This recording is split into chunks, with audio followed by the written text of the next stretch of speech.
और 2025 की हमारी एंडिंग भी हो गई। और मैं उम्मीद करता हूं कि 2025 आपका बहुत बढ़िया गुजरा होगा। बट अगर अच्छा गुजरा है तो बहुत अच्छी बात है। अगर 2025 में आपको कुछ भी गिले शिकवे रह गए हैं, भगवान करे 2026 तुम्हारा बहुत बेस्ट जाए, तुम्हारी लाइफ का सबसे बेस्ट ईयर हो जितने भी साल अभी तक गए हैं, और आने वाले साल तुम्हारी लाइफ के ऐसे ही आगे बढ़ते रहें। अपने पेरेंट्स को तुम प्राउड फील कराओ। अलग से कोई मोटिवेशन की बिल्कुल नीड नहीं है। मोटिवेशन जो तुम बाहर लेते हो सिर्फ 10 मिनट का है, बट जो इंटरनल मोटिवेशन है वो लाइफ टाइम रहेगा। ठीक है ना। मैं सिंपल सी बात कर रहा हूं, मैं तुम्हें मोटिवेट करता हूं, तुम्हें आज फील होगा आज मैं फाड़ लूंगा, आज मैं कर दूंगा, आज मैं ये कर दूंगा वो कर दूंगा। कल फिर तुम अंदर से ठंडे हो जाओगे, तुम फिर कल क्या बोलोगे, कल देख लूंगा, कल कर लूंगा, 1 घंटे बात कर लूंगा, 2 घंटे बात कर लूंगा। जब तक तुम्हारे अंदर सेल्फ इंटरनल मोटिवेशन नहीं आएगा तब तक तुम आगे कोई काम नहीं कर पाओगे। तो 2026 में जब हम एंट्री ले रहे हैं तो यही सीख लेके हम एंट्री लें कि हमारे अंदर सेल्फ मोटिवेशन होना बहुत जरूरी है।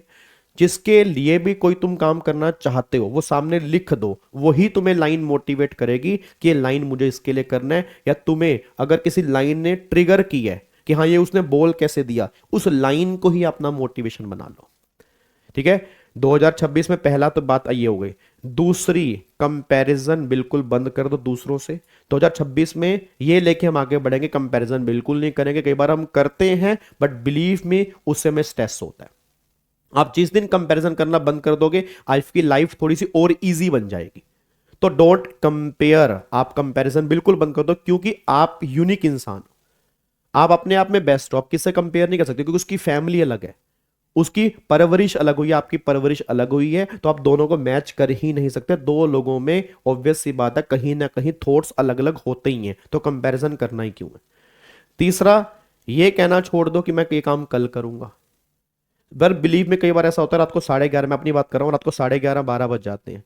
अब क्या होता है, मैं रात को ड्राई फ्रूट भिगोता हूँ, रात को ड्राई फ्रूट भिगोता हूँ, 11:30 बज गए, सोचा कल भिगो लूंगा, कल नहीं खाऊंगा। बट मेरे दिमाग में एक विचार आता है, विवेक सिर्फ 2 मिनट के चक्कर में तू कल के चक्कर में टाल रहा है। मैं तुरंत उठता हूँ ड्राई फ्रूट भिगो के, सर बिलीव में 4 से 5 मिनट से ऊपर नहीं लगते। अब अगर वही कल करता तो रूटीन ब्रेक हो जाती ना। मतलब कई बार हम आलस कर लेते हैं कि आलस कर, चल यार कल कर लेंगे, आलस नहीं, तुरंत 2 सेकंड लगते हैं खड़े होने में, सर बिलीव में वो काम तुरंत हो जाएगा। आप ये काम 10 मिनट के बाद कर लूंगा, नहीं, जो काम तुम 10 मिनट के बाद सोच रहे हो वो अभी कर लो ना, फिर रिलैक्स करो। नहीं तो फिर वो दिमाग में घूमता रहेगा, फिर वो गिल्ट फील करवाएगा, और वो गिल्ट फील कई आने वाले 3-4 घंटे मेरे खराब कर देता है। तो ये आपको 2026 में सही करना है कि हमें कल पे नहीं छोड़ना। बात समझ में आ रही है। और फिर एक बात और ध्यान रखना जी, आपको कंसिस्टेंसी, कहते हैं ना 2026 में कुछ बातें लेके चलो, कंसिस्टेंसी मेंटेन करो। जिस वो बच्चा कंसिस्टेंसी मेंटेन करता है, बिलीव मी, किस्मत उसके पीछे भागती है, रिजल्ट उसके पीछे भागता है। रैंकर्स एक बात ऑलवेज बोलते हैं कि हम कुछ अलग काम नहीं करते, हर काम को अलग ढंग से करते हैं। और अलग ढंग क्या है, जिस दिन हमारा बैच स्टार्ट हुआ, आपके अगर बैकलॉग रह गए, आप पीछे रह गए। क्यों रह गए बैकलॉग, ऐसे कौन से तुम्हारे घर में काम आ गए थे, या आप 2-3 घंटे निकाल नहीं पा रहे। कई बच्चे हैं स्टार्टिंग हुए थे मेरे साथ, अब धीरे धीरे कम होते जा रहे हैं, उनके बैकलॉग ही खत्म नहीं हो रहे ना।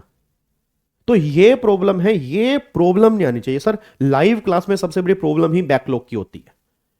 बच्चे फीस देने के बाद भी क्लास पूरी नहीं देख रहे सर, आधा बैच बीच में छोड़ रहे हैं, क्या फायदा, पेरेंट्स के पैसे क्यों वेस्ट कर रहे हो यार।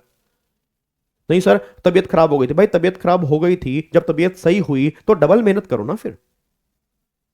आप समझो मैं कहना क्या चाह रहा हूं सर, कंसिस्टेंसी बहुत जरूरी है। जो बच्चा कंसिस्टेंसी मेंटेन करेगा, आप अगर डेली क्लास देख रहे हो, आप समझो डेली क्लास देख रहे हो, रिवीजन में तुम्हें डेली क्लास में कराता हूं, क्वेश्चन हम साथ साथ कर रहे हैं, प्रोविजन के नोट्स तुम्हारे बन रहे हैं, अगर आप ये भी साथ में कर लोगे और क्या चाहिए। और फिर हर संडे मैं कोशिश करता हूं पूरे के पूरे चैप्टर की रिवीजन करवा दूं, और तो कुछ बचा ही नहीं। तो ऑलमोस्ट हम साथ में तो इतना तो कर ही सकते हैं ना। तो ये 2026 में लेके चलना। अगर 2026 में तुम सबके एग्जाम हैं, अगर तुम्हें बेस्ट रिजल्ट चाहिए, उसका बस एक ही सॉल्यूशन है, कंसिस्टेंसी आपको मेंटेन करनी पड़ेगी, इससे बेस्ट सॉल्यूशन कुछ नहीं है। फिर 2026 में कुछ बातें और लेके चलना, सैक्रिफाइस, सैक्रिफाइस करना पड़ेगा सर। सफलता त्याग मांगती है। आज मैं आपके सामने, आज मेरी एज 32-33 साल की है, 20 साल के अंदर मैं सीए बन गया। लोगों कहते हैं ना, लोगों ने सिर्फ मेरी सफलता देखी है, मेरे पैर के नीचे के छाले नहीं देखे। अगर वो मेरे पैर के नीचे छाले देख लेंगे, वो कह देंगे विवेक ने बहुत मेहनत की थी। मैंने अपने सारे रिलेटिव छोड़े, मेरे दोस्त आज बिल्कुल भी नहीं है, दोस्त मेरे बिल्कुल नहीं है, रिलेटिव से मेरी इतनी बात नहीं होती, बट मेरे को ये प्राउड फील होता है कि मैं 20 साल में वो काम कर गया जो कई बार लोग 25-25 साल में नहीं करते। बट प्राउड फील होता है, आज आज सबको प्राउड फील होता है यार। मतलब एज 32 साल के भगवान के आशीर्वाद से जो भी कुछ है उनकी वजह से, अपने पेरेंट्स की ब्लेसिंग है, भगवान का आशीर्वाद है, मेरे अंदर ऐसी कोई खास चीज नहीं है जो मुझे इस मुकाम पे पहुंचा दिया भगवान ने। बट हाँ एक चीज है, सेक्रीफाइस करना है तो करना है भाई। सफलता त्याग मांगती है। अगर मेरे को पता है कि ये मेरी सफलता में प्रॉब्लम क्रिएट हो रही है, उस चीज को मैं छोड़ दूंगा, उसी को छोड़ दूंगा। क्योंकि सर एक एज होती है मेहनत करने की, मैं सही बता रहा हूं, 23-24 साल के बाद आप मेहनत नहीं कर पाओगे जो तुम अभी कर रहे हो। क्योंकि एक जुनून होता है, कहते हैं ना गर्म खून होता है, वो तुम अभी कर सकते हो। 23-24 साल के बाद सही बता रहा हूं सर नहीं होती मेहनत, कुछ भी कर लो नहीं होती, बहुत मुश्किल होती है करने के अंदर। वो तो ऑब्वियस बात है, exceptions are always there, exceptions तो हमेशा होती ही हैं, बट हम अपनी बात करें, हम वो एक्सेप्शन है या नहीं है। तो नहीं है तो फिर अभी मेहनत करनी पड़ेगी। तो सेक्रीफाइस सफलता त्याग मांगती है। और 2026 में एक बात और लेके चलो, हार्डवर्क साइलेंटली करो।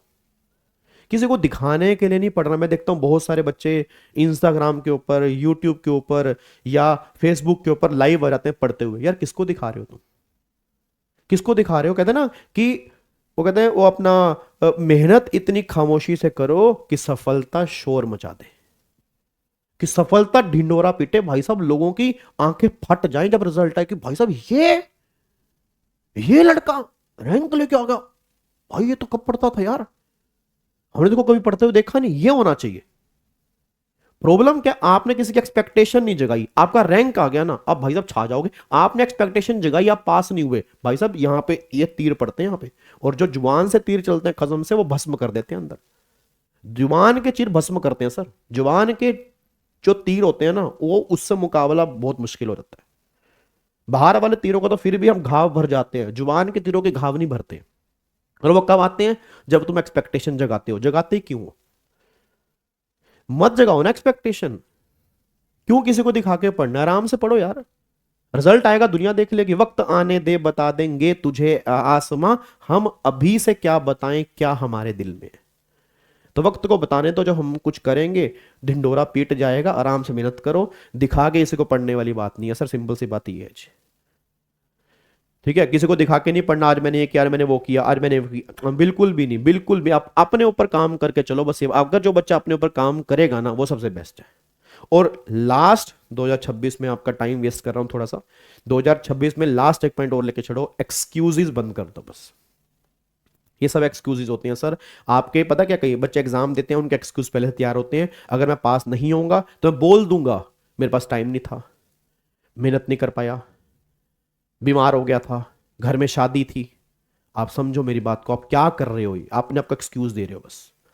आप अपने आप को थोड़ा शांत करना चाहते हो, आपको भी पता है सारे एक्सक्यूजेज हैं। इसी सिचुएशन के अंदर बहुत सारे बच्चे काम कर गए और पास हो गए और रैंक भी लेके आ गए सर।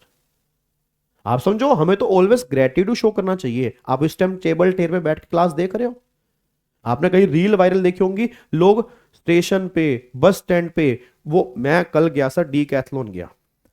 आप समझ ना, कल मैं डी कैथलॉन गया, कल मैं डी कैथलॉन गया अपने पापा की जैकेट लेने के लिए। वहां पर एक बच्चा मिला, मतलब एक वहां पे उसने डी कैथलॉन की वो डाल रखी थी, वहां पे काम करता था। उसने कहा बस सर आप टैक्स पढ़ाते हो, झूठ नहीं बोल रहा, रोजी रोटी पे बैठा हूँ। उसने कहा आप टैक्स पढ़ाते हो? मैं कहा हाँ। कह रहा मैं आपकी क्लास ले रहा हूँ। तो मैं कहा तू यहाँ पे क्या कर रहा है? कह रहा पार्ट टाइम जॉब कर रहा हूँ। आप समझ रहे हो सर, आपको तो ग्रेटिट्यूड शो करना चाहिए। वो पार्ट टाइम जॉब कर रहा है, साथ में पढ़ रहा है, अपने घर वालों के लिए भी काम कर रहा है। क्या उसकी रिस्पॉन्सिबिलिटी होगी?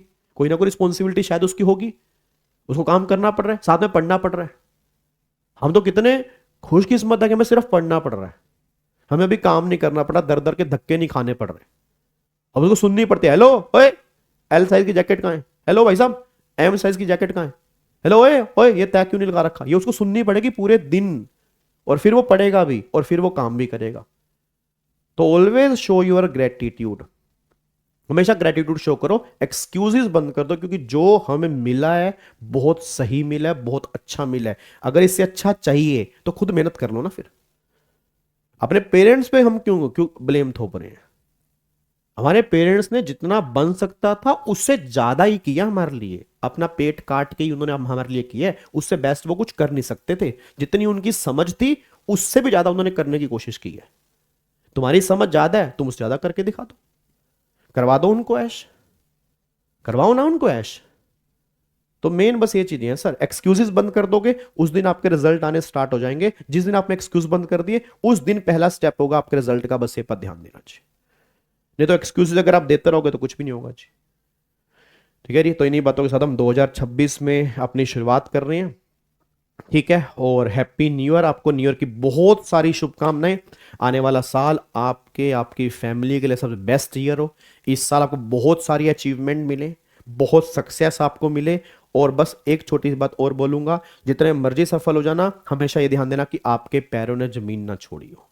जितने मर्जी सफल हो जाओ, आपके पैरों ने जमीन ना छोड़ी हो, बस इतनी सी बात ध्यान देना। क्योंकि सफलता कई बार दिमाग खराब कर देती है। हमें ऐसे सफल इंसान नहीं बनना कि हमारा दिमाग खराब हो जाए। क्या बात मेरी समझ में आ रही है? पक्का पक्का, चलो thank you so much, God bless you always, stay happy, stay healthy. Parents का आशीर्वाद लो, वही आपके लिए सच्चे भगवान है। मंदिरों में धक्के खाकर घर के पेरेंट्स अगर दुखी हैं तो कोई फायदा उस चीज का होता नहीं है। वो सुखी हैं, कहीं तुम धक्के ना भी खाओ, मंदिर ना भी जाओ, वो घर ही मंदिर बन जाता है, कोई दिक्कत वाली बात नहीं है। ठीक है, थैंक यू सो मच, जय हिंद and once again happy new year.